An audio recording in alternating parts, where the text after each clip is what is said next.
할렐루야. 주 예수 그리스도 이름으로 하나님 말씀 증거하겠습니다. 요한복음 5장 1절에서 15절까지 말씀을 봉독하겠습니다. 요한복음 5장 1절부터 봉독하겠습니다.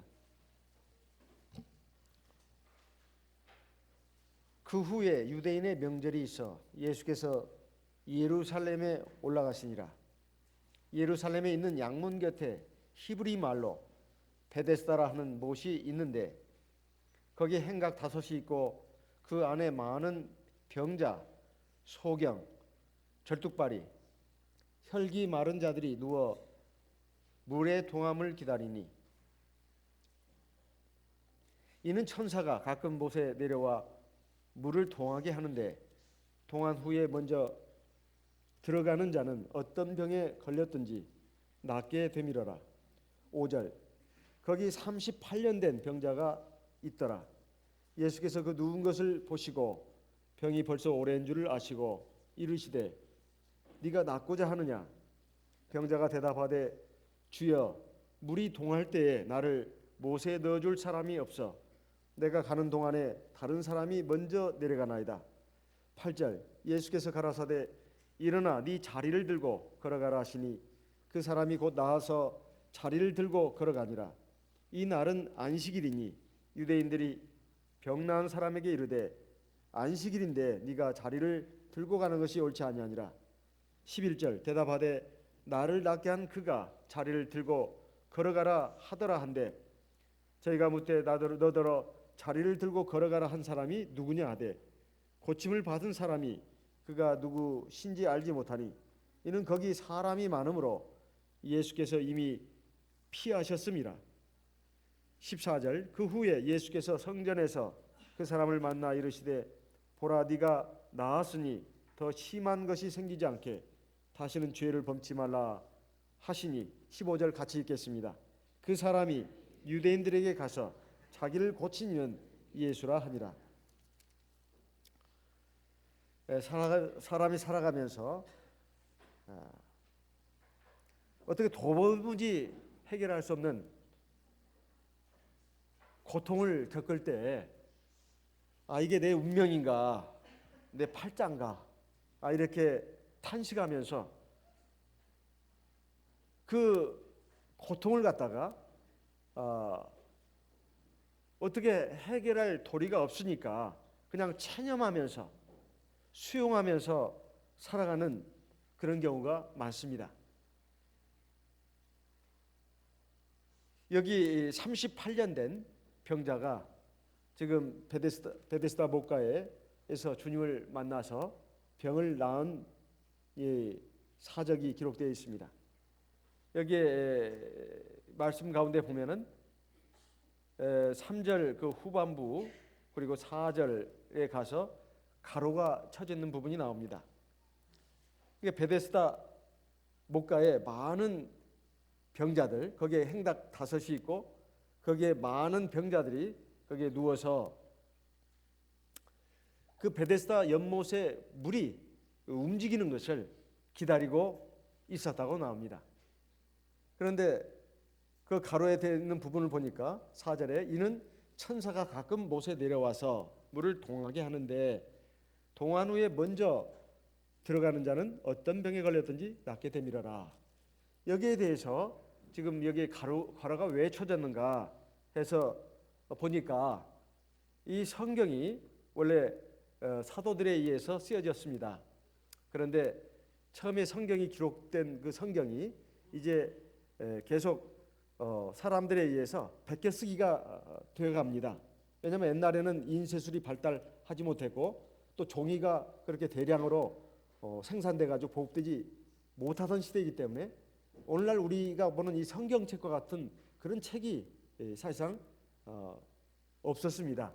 거의 양피지에다가 이제 어렵게 이렇게 한 글자씩 써나가는데 그러다 보니까 성경의 양이 굉장히 많았고 그 한 두루마기가 돼야 겨우 책 한 권이 될 정도가 되는 그런 아주 방대한 양이었습니다. 그런데 성경을 이제 옮겨가는 사람들에 의해서 조금씩 좀 글자가 좀 틀리기도 하고 막 그런 경향이 있었습니다. 그걸 읽어서 뭐라고 그러느냐? 사본이라고 합니다. 사본이란 말은 한자어입니다. 한자. 베껴 써서 만든 책이라는 뜻입니다. 사본. 근데 이 성경의 사본이 굉장히 많습니다. 특히 여기에 신약 성경에 이제 사본에 가서 보면은 알렉산드리아 사본이라는 거, 그리고 레기우스 사본이라는 이 두 사본은 이 가로의 내용을 기록하고 있습니다.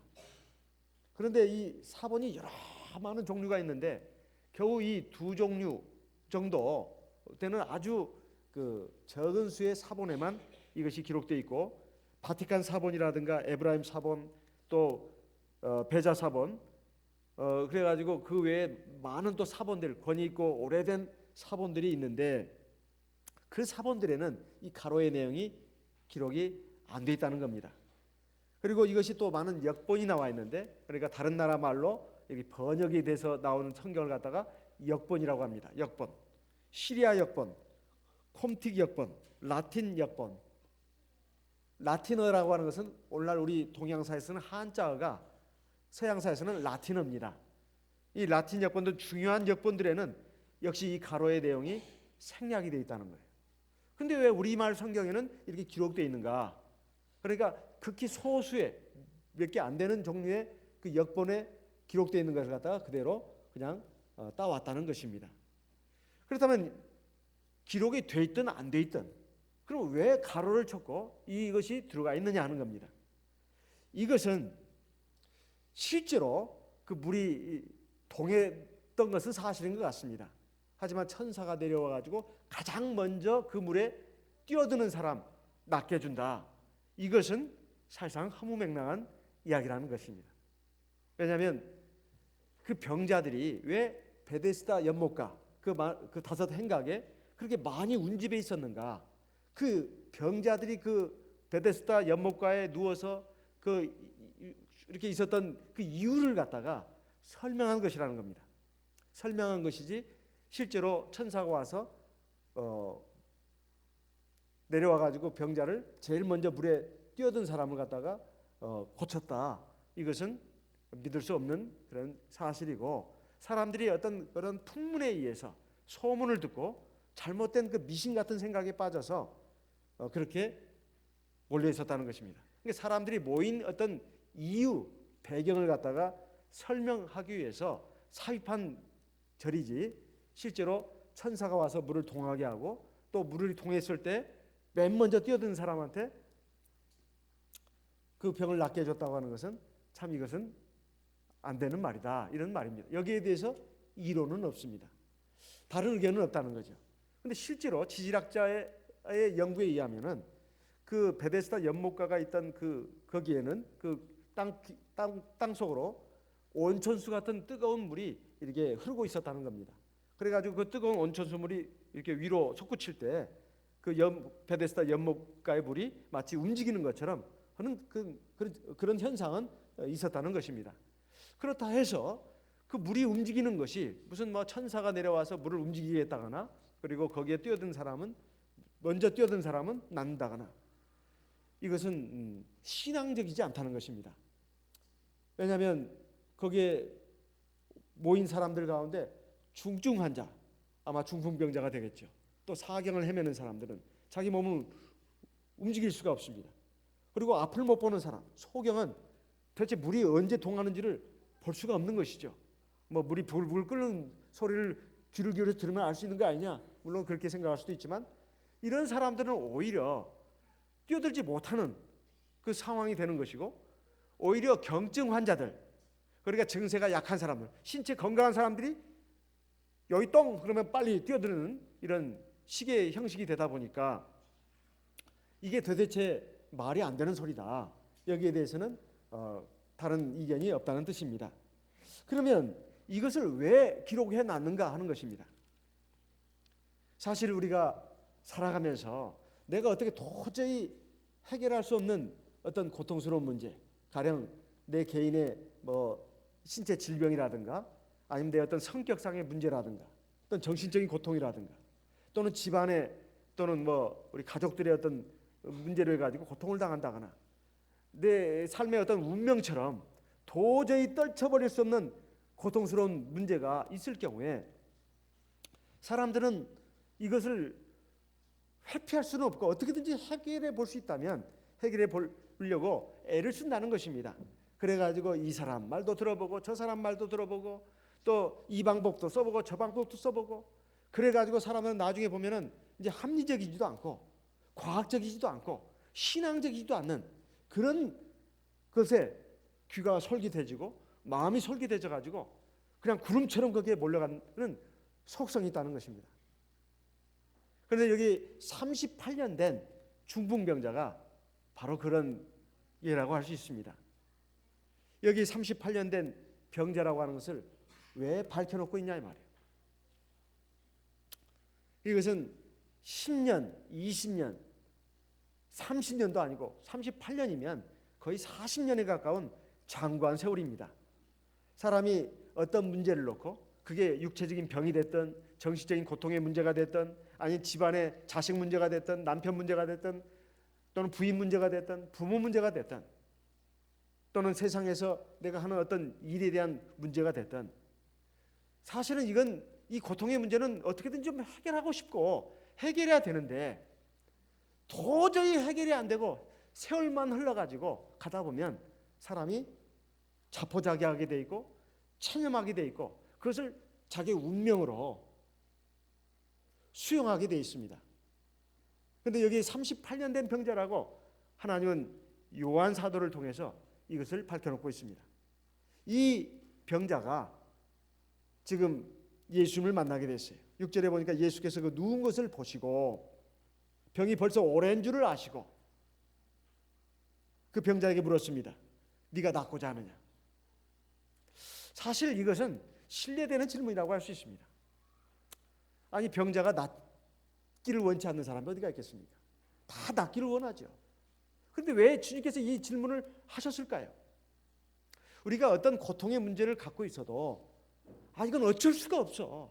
기도는 합니다. 나 믿지는 않아요. 그리고 어쩔 때 기도를 하다가도 그래 이게 기도해서 될 문제인가? 포기합니다. 이게 지금 하루 이틀도 아니고 한 달, 두 달도 아니고 1, 2년도 아니고 10년, 20년 그 이상 된 묵은 문제인데 이걸 무슨 수로 해결한단 말인가? 하나님이 나에게 자비를 베풀으셨을 것 같으면 진작 베풀으셨을 거야. 내 고통의 문제, 이 어려운 문제, 이 가슴 아픈 이것을 갖다가 어찌 하나님이 못 보셨을까?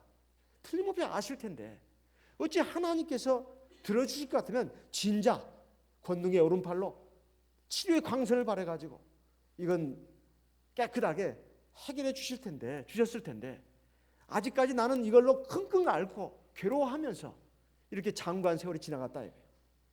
그래서 자포자기하고 체념하면서 그냥 묵은 고통으로 그냥 안고 살아가는 그러한 성도들이 적지 않습니다. 아니 사람마다 말을 안 해서 그렇지 그게 없는 성도가 있을까요? 다만 내놓고 말을 안 할 뿐이죠. 그냥 남한테 말하자니 참 부끄럽기도 하고 또 자존심도 상하고 참 내가 참 너무 무참해집니다. 그래서 말 못하는 그 가슴 아픈 문제들도 많이 있다 이 말이에요. 그래서 예수님께서 이 병자에게 네가 낫고자 하느냐 이것을 물은 것은 정말 네가 하나님 앞에서 이것을 소원하고 있느냐 소망하고 있느냐 이런 말입니다. 고통을 갖고 있다 해서 꼭 그 사람이 이걸 해결되었으면 좋겠다 해결받았으면 좋겠다 그것을 하나님 앞에 강력한 소원으로 갖고 있는 경우는 그렇게 또 많지 않습니다. 뒤집어서 말한다면 그냥 체념하고 그냥 내 운명으로 수용하면서 그냥 살아간다는 것이죠. 어떻게 하겠나 이 말이에요.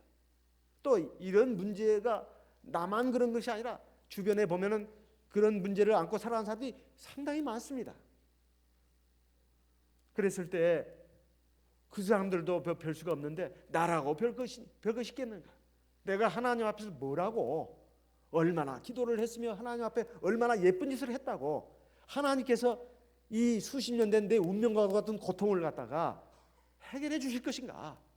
아서라 하면서 포기하고 체념한다 이 말이에요.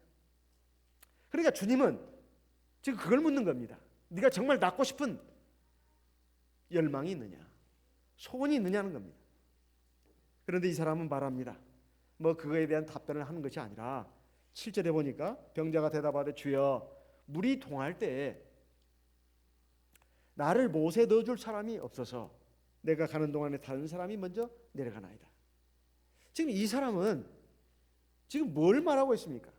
지금 물이 동하면 이제 천사가 와서 내려와서 가끔 물을 동하게 하는데, 물을 움직이게 하는데 제일 먼저 뛰어든 사람이 낫는다 하는 그 풍만 믿고 지금 여기에 많은 사람들과 같이 떼거지로 몰려가지고 그 많은 군중 가운데 끼어 있는 겁니다. 사실은 이건 말도 되지 않는 일이고 사실은 하나님 말씀과 뜻도 아닌데, 이게 진리도 아니고 생명력도 없고 치료의 그 능력 효과도 전혀 없는 것입니다. 구원의 어떤 효과가 있는 것이냐? 없는 것이다 이 말이에요. 근데 헛된 말에 그냥 속아가지고 물들어서 그냥 젖어가지고 지금 그런 말을 하는 겁니다. 물이 동하는 동안에, 이게 물이 동하면 먼저 뛰어들면 낫는데 이게 말이 안 되는 소리죠. 나를 못에 넣어줄 사람이 없어서 내가 가는 동안에 다른 사람이 먼저 내려갑니다. 그러니 내가 저 물속에 빨리 못 들어가기 때문에 내가 지금 요 모양의 꼴로 이렇게 고통스럽게 살고 있습니다. 지금 이런 말을 하고 있는 겁니다. 이것은 잘못된 것이죠. 사실 구원자는 우리 주 예수밖에 없습니다. 하나님밖에 없다 이 말이에요. 사실 이것을 알려주는 겁니다. 먼저는 여기서 요한복음은 특별히 기저귀산을 많이 기록해 놓고 있지 않습니다.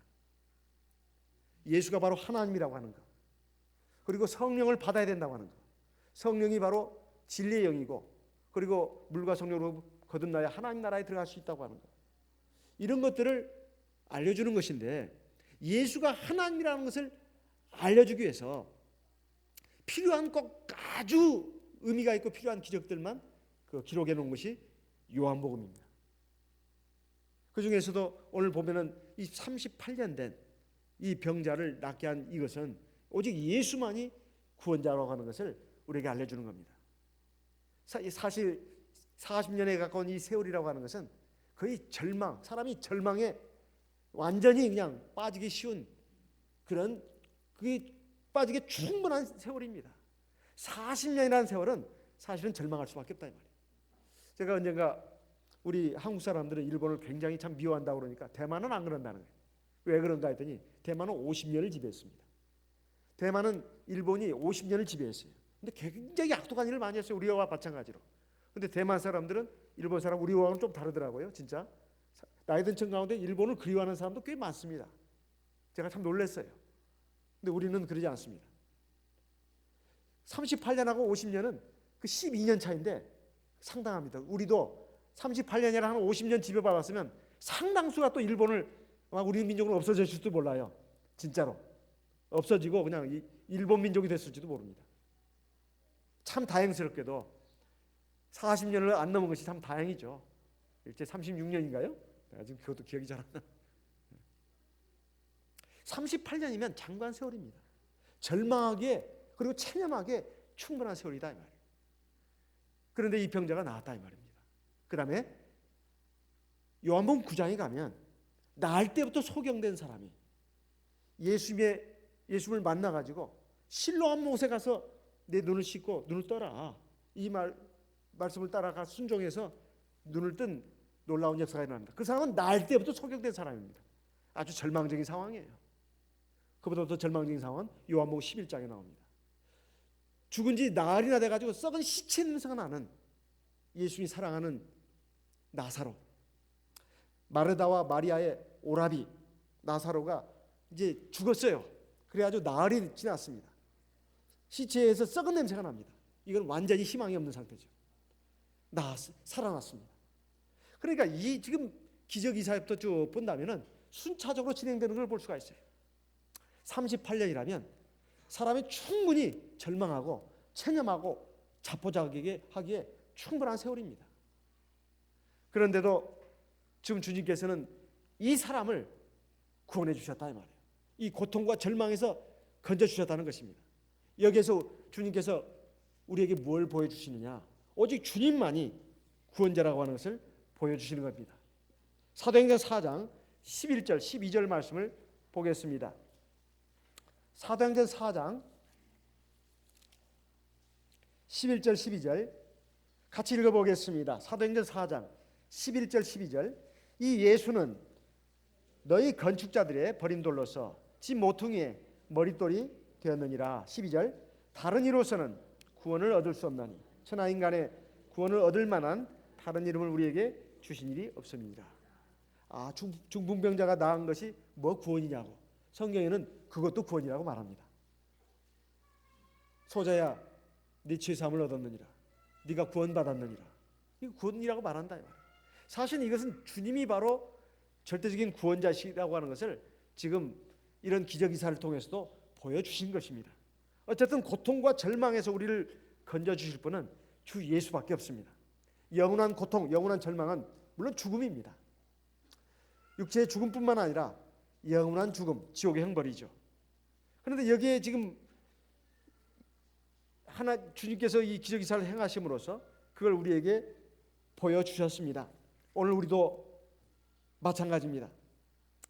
오늘 우리가 세상을 살아가면서 종종 나의 어떤 그 문제가 있을 수 있습니다. 가령 그 건강 문제라든가 또는 내가 능력이 부족하다든가 또는 지혜가 부족하다든가 아니면 내 성격상의 어떤 치명적인 어떤 결함이라든가 이것 때문에 참 나도 막 늘 실수하고 또 문제를 일으키고 또 내가 어떤 지금 뭔 일을 하다가도 잘 안 되고 고통을 당하고 이것은 아무리 봐도 내가 고쳐야 될 어떤 그 근본적인 어떤 영적인 질병, 정신적인 질병 또는 육체적인 어떤 문제 이런 것일 수 있습니다.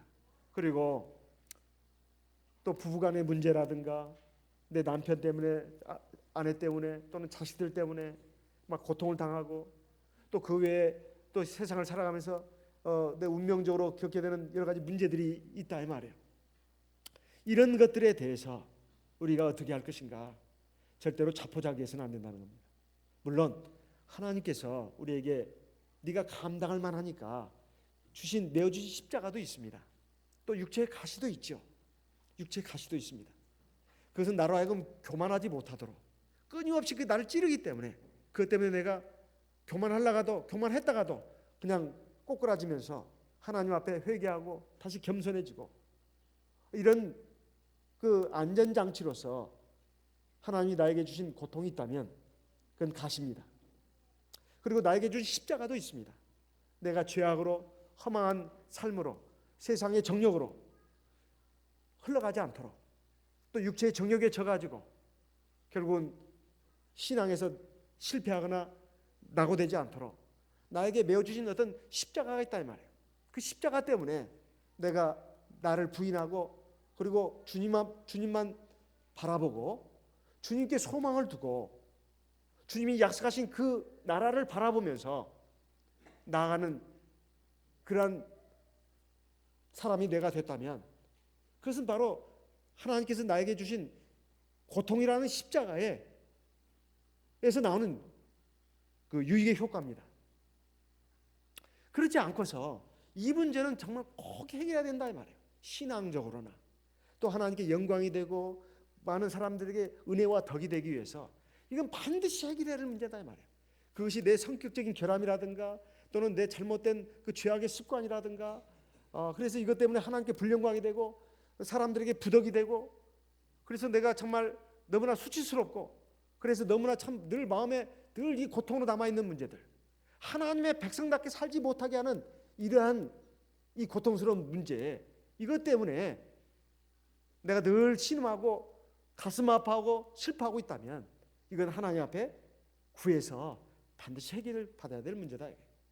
그런데 우리가 세월이 흐르고 어떤 문제 때문에 계속 고통을 당하면서도 그것 때문에 막 좀 하나님 앞에 뭔가 좀 구했다가도 좀 포기하고 그런 문제들이 적지 않이 있을 겁니다.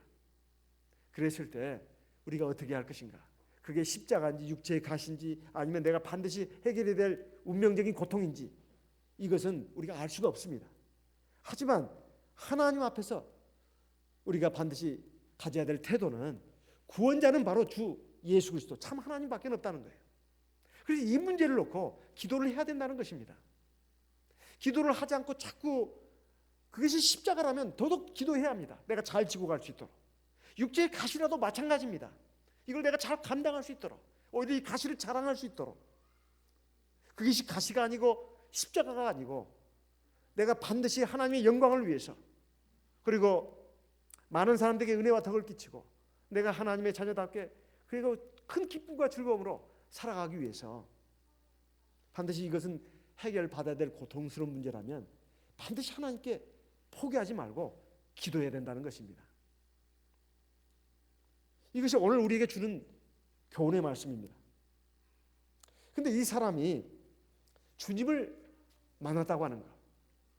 그런데 주님이 지금 낫고자 했을 때 지금 이 사람이 내놓은 말은 그냥 전부 다 현실 상황입니다. 물이 동할 때 내가 먼저 내려가야 되는데, 내가 내려가는 동안에 다른 사람이 먼저 내려가가지고 내가 지금 이 꼴로 있습니다. 이건 말이 아니라는 거예요. 우리가 하나님을 믿는다면서도 항상 현실의 어떤 그 상황을 생각하고 그게 매몰되는 경우가 많습니다. 그리고 사람 탓을 하는 경우가 많아요. 내가 부모 잘못 만나가지고, 내가 배우자 잘못 만나서, 내가 이놈 자식들 때문에 내가 왜 이렇게 고통을 당해야 되는지 모르겠다고. 내가 태어날 때 좀 더 머리도 좋고 인물도 좋고 또 좋은 부모 만나가지고 태어났다면 내가 이런 인생을 안 살았을 텐데 하면서 자꾸 자기 삶의 환경이나 운명을 탓하는 사람들이 많다 이 말이에요. 이건 마땅치 않는 겁니다. 사실 우리가 어떤 삶의 환경에서 운명적인 여건에서 태어났다 하더라도 사실 그건 하나님의 은총입니다.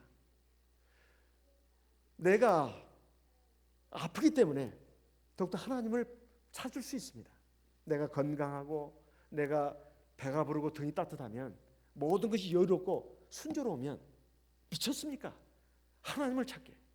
내가 아무 지금 하나님에 대해서 아쉬운 것이 없는데 대체 뭔 이유로 하나님을 찾는단 말입니까?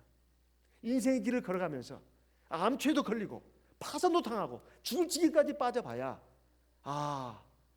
참 인생은 참 별것이 아니구나. 정말로 인생은 내 마음대로 사는 것이 아니구나. 이걸 안다는 것입니다.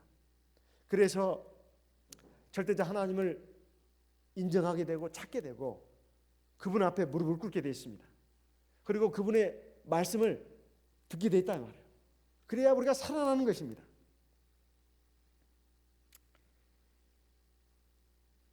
그 주님을, 하나님을 만난다고 하는 것이 사실은 참 중요합니다. 그것이 다 때가 있다는 거예요. 우리가 어떤 때 이렇게 고통스럽고 힘들 때 하나님이 눈에 안 보이니까 하나님이 어디 계시나 이렇게 생각할지 모르지만, 정말로 그 사람이 정말로 구원받을 만한 사람이라면 그 고통과 절망 가운데 있을 때 자기의 한계, 자기의 연약함을 깨닫고 절대자 하나님을 찾아야 합니다. 왜? 하나님이 사람을 만드셨으니까. 그리고 우주 만물을 만드시고 주관하시는 절대자시니까. 이유는 딱 하나입니다. 그건 그 진리입니다. 그 외에 무슨 답이 있습니까? 그러니까 하나님을 찾게끔 우리에게 때를 주신다 이 말이에요. 이사야 55장 6절부터 11절까지 말씀을 한번 보겠습니다. 이사야 55장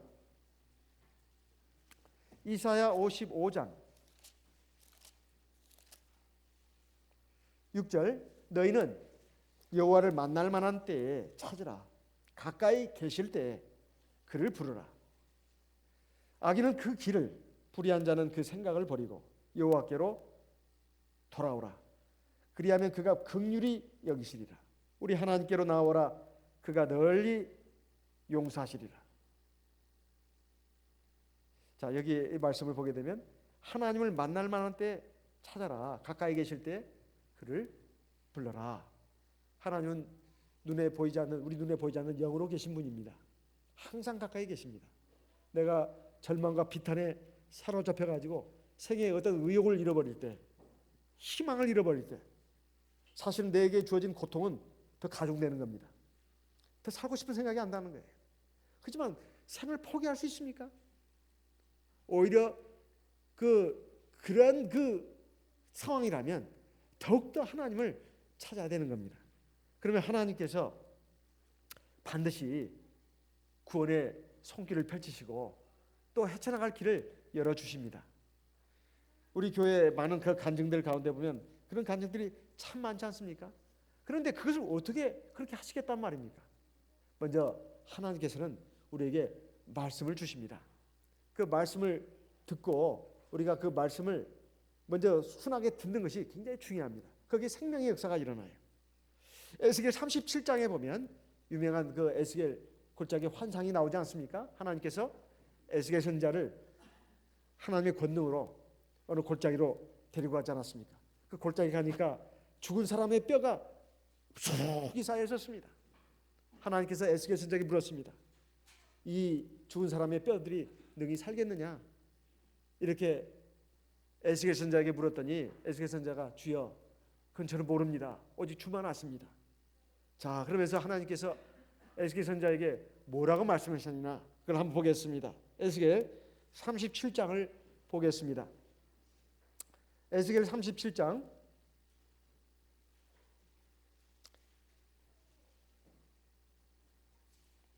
에스겔 37장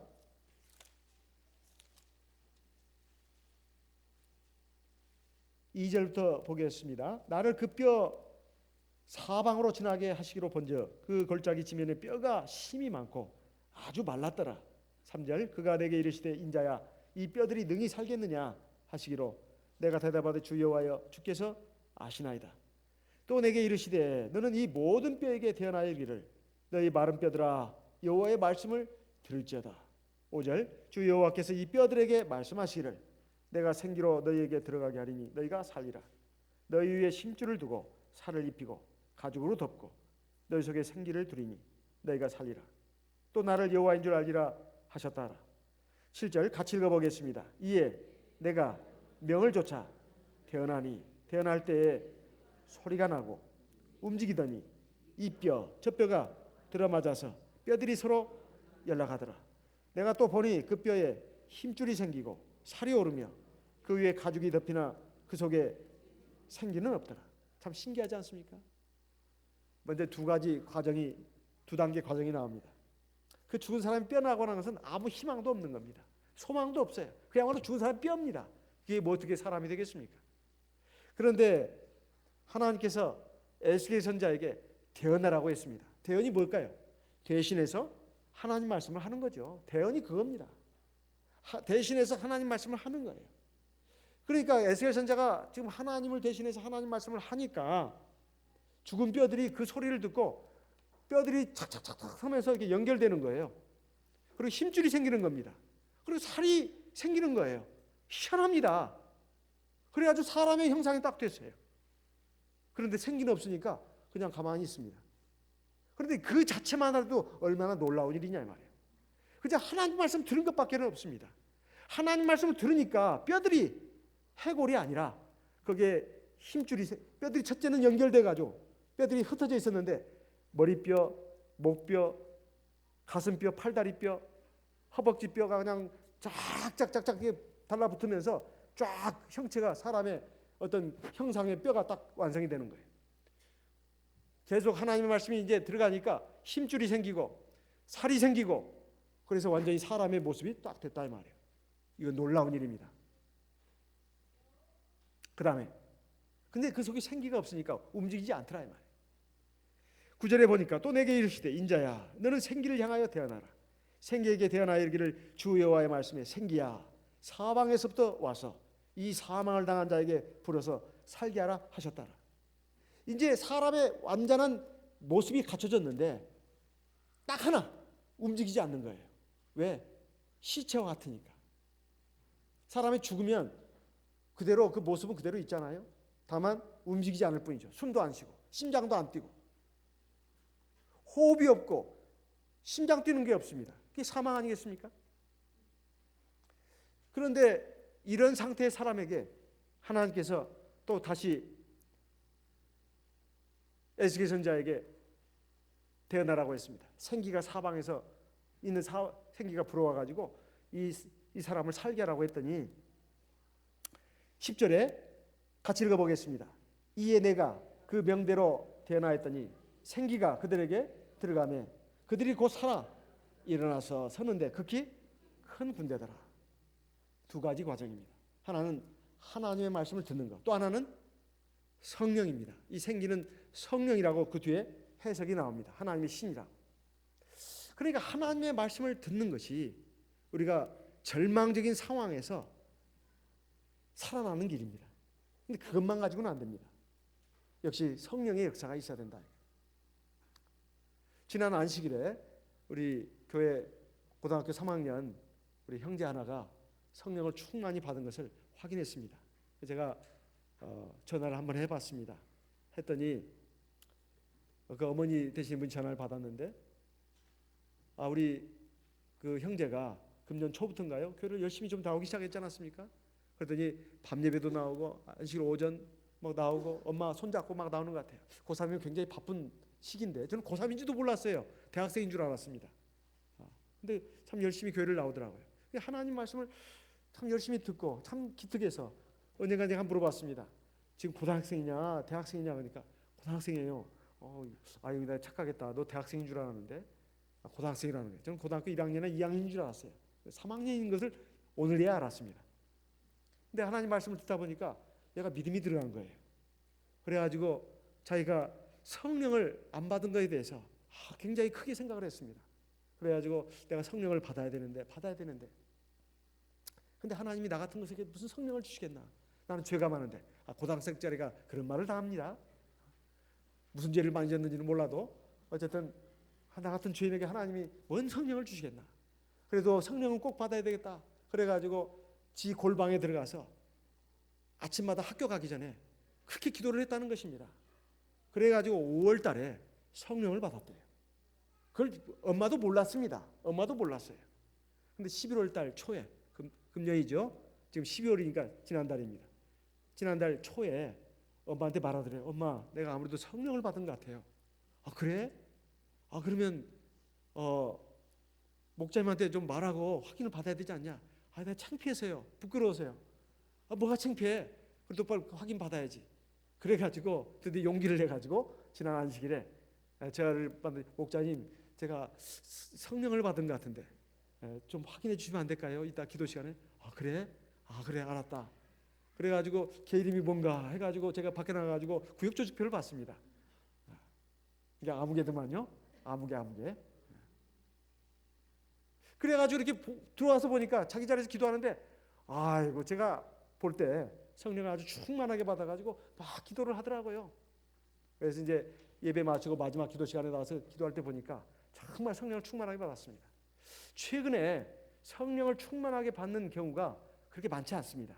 성령을 받긴 받아도 그냥 중간 정도, 그것도 정도가 있습니다. 좀 약하게 받는 경우 중간 정도가 거의 대부분인데 아주 충만하게 받았어요. 그래서 그게 어떻게 그렇게 됐는가 봤더니 참 예배를 나오면서 하나님 말씀 들으니까 자꾸 이게 자기 어리석은 생각, 잘못된 생각이 깨지는 겁니다. 하나님의 말씀은 그런 능력이 있어요. 그래서 자기가 성령을 안 받은 상태에 기도한다는 건 참 힘든 일입니다. 그래도 성령을 받아야 되겠다 이런 생각을 하고 자기 골방에 들어가서 그렇게 아침마다 기도를 하고 학교를 갔다는 것입니다. 저는 참 그 말에 굉장히 감동을 받았어요. 그러니까 하나님 말씀을 듣는 것이 이게 살아나는 비결입니다. 그리고 성령이 들어가면 진짜 살아나는 겁니다. 성령의 역사가 사람을 진짜 살게 하는 것이다 이 말이에요. 어디 그뿐이겠습니까? 사실 우리가 성령 기도는 별거 아닌 거냐 자꾸 생각하는 경향이 있습니다. 과연 그럴까요? 그러지 않습니다. 제가 이번에 목자 연수에 가서 어느 목자님한테 들은 간증입니다. 제가 동부교회 우하오 목자님이라고 대만 총회 우하오 목자님이 와서 거기서 영은혜를 하고 갔는데 제가 동부교회 거기에 이제 홈페이지 들어가가지고 어떻게 했나 하고 좀 다운받아가지고 보니까 간증이 거의 없더라고요. 간증이 거의 없어. 나는 간증을 좀 수집하려고 들어가서 보니까 거의 뭐 이렇게 내용 강의를 하셨더만요. 그래서 간증이 왜 이렇게 없나? 그래가지고 제가 한번 물었습니다. 그러니까 사실 없었다고, 별로 없었다고. 근데 한두 개는 있었다고 그래요. 한두 개. 그래서 그걸 좀 얘기해달라고 했더니 목자님이 얘기를 해줬습니다. 참 신기한 생각이 들었어요. 그게 뭐냐면 그 우하우 목자님이 어느 날 이제 어디 가다가 허리띠가 이 뭐예요? 빠클이라고 하나요? 이렇게 딱 채우는 거 있잖아요. 그게 떨어져 나가고 고장 나버렸대요. 그러니까 이 허리띠가 이렇게 있는데 그걸 손으로 잡고 이렇게 가야 되는 이 참 곤란한 상황이 됐다는 것입니다. 얼마나 참 불편하겠습니까? 그런데 가만히 그 빠클을 보니까 그 이쑤시개 하나만 있으면 딱 좋겠더래요. 그 구멍에다 이쑤시개만 딱 채워놓으면은 그냥 딱 그 고정이 될 것 같은 그 생각이 들었다는 겁니다. 근데 아무리 찾아도 이쑤시개가 안 보이더래요. 이쑤시개가. 그래가지고 또 이제 식당에 가서 이렇게 찾으려 해도 식당도 문이 닫아져 있고, 그래서 전능하신 하나님은 다 기도를 들으시는데 내가 왜 그 생각을 못했지? 하고 잠시 이제 호흡을 가다놓고 눈을 감고 기도를 했답니다. 하나님, 다른 거 하나 필요하지 않고 이쑤시개 하나 필요합니다. 이쑤시개. 그 이쑤시개 하나 주십시오. 이렇게 기도했답니다. 세상에. 나 그런 양반 처음 봤어요. 이쑤시개를 하나 달라고 하나님께 기도를 하고 눈을 딱 떠보니까 이 바로 옆에 그것도 누가 음식 먹고 쑤셨다 쓴 이쑤시개가 아니라 새 이쑤시개가 딱 그냥 깨끗하고 말끔한 새 이쑤시개가 요지라고 하죠. 요지. 그것이 딱 눈에 띄더래요. 이야, 어떻게 이게 눈에 띄더란 말이냐. 그래가지고 그걸 줘가지고 거기다 빠크를 해가지고 안심하고 이렇게 이제 활동을 또 했다고 합니다. 어떻게 보면 별거 아닌 간증 같지만 사실은 저는 굉장히 그게 의미심장한 간증이라고 봅니다. 저도 그런 기도를 할 때가 종종 있습니다. 사실 어떻게 보면 별거 아닌 것 같은 것도 기도할 때가 있어요. 근데 신기하게 하나님이 그런 얘기가 좀 적잖이 있어가지고 근데 기억이 잘 안 납니다. 그런 것을 사소한 거라고 생각해서 그런가. 그래서 우리가 하나님 앞에서 믿음 생활을 한다면서도 사실 성령의 능력, 성령의 역사를 온전히 잘 믿지 못하는 경우가 참 많아요. 그래서는 안 된다는 겁니다. 항상 하나님의 능력을 믿고 그것이 성령으로 역사하신다는 걸 믿고 우리가 기도를 해야 되겠다는 것입니다. 스가랴 4장 6절 7절 말씀을 보겠습니다. 구약성경 스가랴 4장 6절 7절 말씀, 이건 대단히 유명한 말씀입니다. 스가랴 스가랴 4장 6절 7절 말씀 같이 읽어보겠습니다. 그가 내게 일러 가로되 여호와께서 스룹바벨에게 하신 말씀이 이러하니라. 만군의 여호와께서 말씀하시되 이는 힘으로 되지 아니하며 능으로 되지 아니하고 오직 나의 신으로 되느니라. 7절 큰 산아 네가 무엇이냐. 네가 스룹바벨 앞에서 평지가 되리라. 그가 머릿돌을 내어놓을 때 우리가 외치기를 은총이 그에게 있을지어다 하리라 하셨고, 여기 큰 산아 네게 무엇이냐. 네가 무엇이냐. 큰 산이라고 하는 것은 정말 도저히 사람의 힘으로는 어떻게 해볼 수 없는 난공불락의 문제입니다. 그리고 절망적인 문제예요. 이것을 우리가 어떻게 사람의 힘으로 해결할 수 있는가? 그럼 어떻게 해야 되겠습니까? 하나님께서 해결해 주시도록 우리가 믿고 하나님께 구해야 되지 않겠습니까? 여기에 보면 힘으로 되지 아니하고 능으로 되지 아니하고 오직 나의 신으로 되느니라. 나의 신이 뭐겠습니까? 하나님 신 아니겠어요? 우리가 이 귀한 성령을 받았으면서도 이 능력을 잘 알지 못하고 우리가 참 성령의 어떤 능력을 알지 못하고 우리가 참 기도하는 것에 대해서 그 가치를 잘 모르는 경우도 많습니다. 우리가 믿고 기도하면 하나님의 시간표에 의해서 반드시 하나님의 선한 뜻대로 나를 위해서 이루어 주십니다. 하나님의 시간표대로 하나님의 뜻대로 나를 위해서 이루어 주신다 이 말이에요. 꼭 내가 원하는 대로 안 이루어지더라도 하나님 뜻대로 나에게 가장 좋은 방향으로 이루어 주신다는 거예요. 이걸 믿고 구해야 됩니다. 이것이 하나님의 말씀입니다. 그래서 우리가 믿음을 가지고 기도하는 것이 참 중요하다고 하는 거. 자, 이 사람이 정말로 주님이 오셔가지고 주님이 본능으로 말씀하셨습니다. 네 자리를 들고 일어나 걸어라. 이 말씀을 이 사람은 그대로 들었고 그리고 순종을 했습니다. 그러니까 주님께서 그를 일으켜 주신 것입니다. 우리가 하나님의 말씀을 들어도 그 말씀이 될까? 항상 반신반의하고 그래서 그 말씀에 온전히 순종을 안 하고 자꾸 자기 식으로, 자기 생각으로, 세상 사람들이 하는 그런 그 풍조대로 이렇게 휩쓸려서 나가다 보면 결국은 얻는 것이 뭐가 있겠습니까? 나중에 허망한 인생 그밖에 없습니다. 허무밖에 없다 이 말이에요. 우리가 정말 하나님의 백성이라면, 그리고 성령을 받은 하나님의 백성 자녀들이라면 마땅히 하나님의 말씀을 믿고 의지하고 순종하고, 그리고 하나님의 성령을 의지해서 나간다면 하나님의 역사가 있습니다. 사실 우리를 구원하실 분은 하나님이시고 우리의 인생의 모든 문제를 해결해 주실 분도 하나님이십니다. 그렇게 해서 영원한 하나님 나라에 들어가게 하실 분도 우리 주 예수밖에 없습니다. 그런 마음으로 우리가 나갈 때 첫째, 주 예수의 말씀을, 하나님의 말씀을 청종할 것, 그리고 하나님의 성령의 역사를 믿고 의지하고 간구할 것, 이것이 바로 저와 여러분들이 같이 나가야 될 올바른 신앙의 방향입니다. 우리 오늘 이 시간 들으신 말씀을 기억하시고 우리 하나님 앞에 기도하겠습니다. 38년 된 이 사람도, 아주 절망적인 상태에 있는 사람도 하나님 앞에, 주 예수 앞에 구원을 받았습니다. 오늘 우리의 문제가 38년 된 묵은 문제가 적어도 한두 가지 이상은 있을 줄 압니다. 이런 문제들을 마냥 포기만 하지 말고, 체념만 하지 말고 우리 하나님 앞에 구해서 하나님의 선하고 거룩하신 뜻이 무엇인지 알고 우리 하나님의 뜻 안에서 큰 은혜와 능력을 받는 저와 여러분 되시기를 예수님의 이름으로 기원하는 바입니다. 이 시간 들으신 말씀을 마음에 기억하시고 각자 기도의 제목으로 삼고 하나님 앞에 기도하도록 하겠습니다. 다 같이 기도하겠습니다.